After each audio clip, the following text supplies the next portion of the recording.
Alright guys, hello and welcome. You are joining me, Critical Scorpion, on episode 3 of Architecture and Aesthetics. So today, as you can see, these are some of the older houses I built. And today I'm pretty much going over basic curb appeal. As you can see, taking a look at this, compared to this, these three houses look much more appealing to the eye. Instead of just flat, bland walls, you have windows, flowers, signs, you even have fireplaces. So it's much more appealing to the eye than this. So today I will show you how to simply give your house a little more spice. So first of all, you want to start with windows. Looking at a flat wall from a distance, it's decent looking, but if you do that right there, it adds so much more depth to the building. And actually, you always want to use glass panes because from a distance, the glass blocks have no depth. And the glass panes simply make everything, it's in that middle pixel, so it gives the building even more depth instead of a normal window. And in front of this window, you want to put your little garden. I'm not sure if it has an exact name, and that's all you have to do. So it looks nice from the outside, and from the inside it looks nice as well if you didn't have a wall of wool in the background. So now you can also have any type of window design fit for you. And actually, in this situation, if you come, we don't want D on the sign. No. You can't put a sign on both of them. It's one block, and that just looks tacky. And in this situation, it's better to put something like that there, especially as seen over here. Same situation, cobble stair for someone to sit down, and it fills in that empty space. So, moving on from that side of the building, you can have a 3 wide window, you could even have 4, but it's a little overdone because you might end up overdoing it. Overdone, overdoing. Yep. But you might end up with something like this. You really don't want to end up with something like that by overdoing simple windows. So you really want to keep the basics in this situation, which it is basic curb appeal, and just repeating a simple pattern with the grass and the flowers and the signs.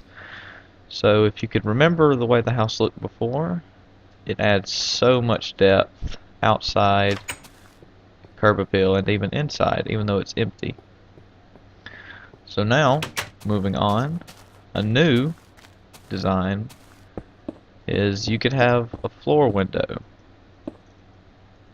But one thing I see a few people messing up on is doing that. Oh, well, completely miss doing that. It isn't the best if you're gonna have a floor window. And also, I'm pretty sure some people, the OCD club, have realized that's grass and dirt. You want to do that because if I change it back, if you come inside, I personally don't want grass in my house. So if you do a bay window or something of that sort, you really want to Make sure your floor comes all the way out, and you have a nice bay window or screen door. You can even use one wide windows like so, and there's that situation again with your seat, but you can even bring them out, and it's so easy. You just play around with it.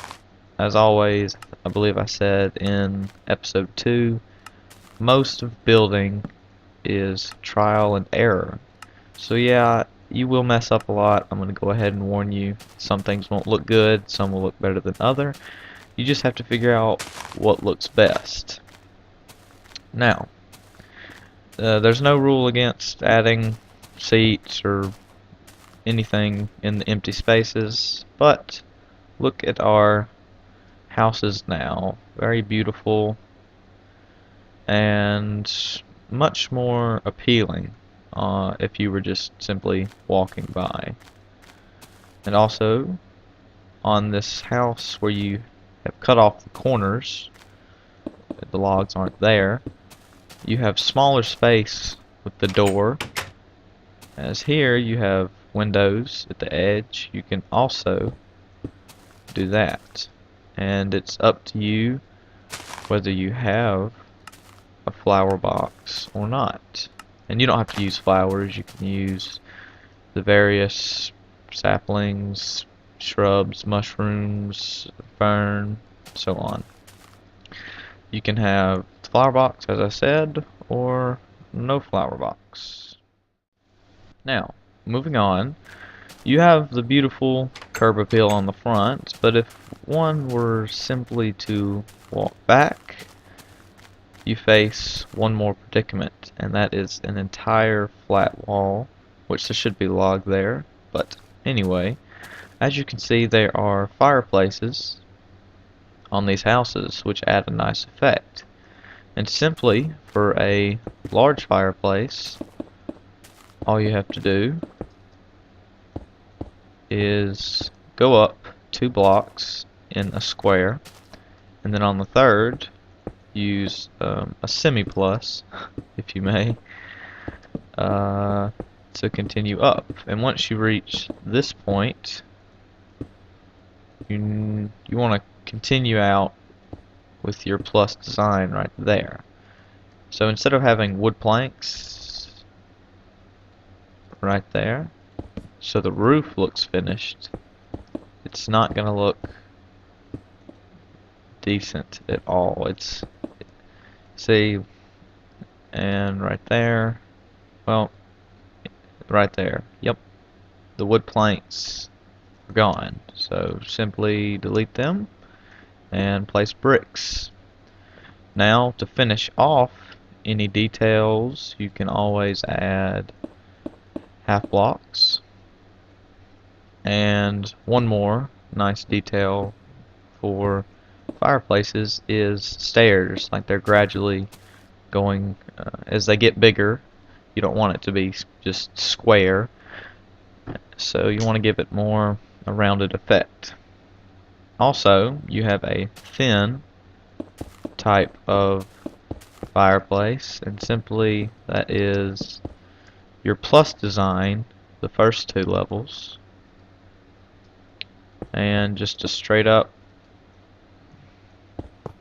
one by one tower, or a noob tower if you may. It's not newbie at this point, and you can have it as high as you want, just don't overdo it, as I've mentioned earlier. And one trick is if iron blocks are not touching another block, like so, they have that effect, and it looks like one of those things to stop animals from nesting in your fireplace, so it gives them a nice effect. And as you can see, you can move fireplaces off center, as this one and this one are, or you can have them centered if you like. So it's completely up to you.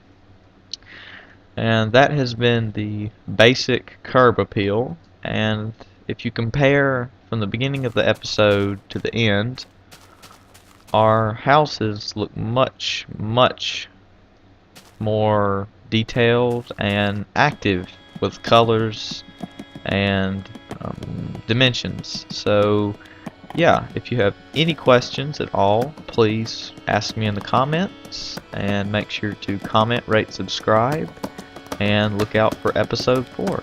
Have a great day.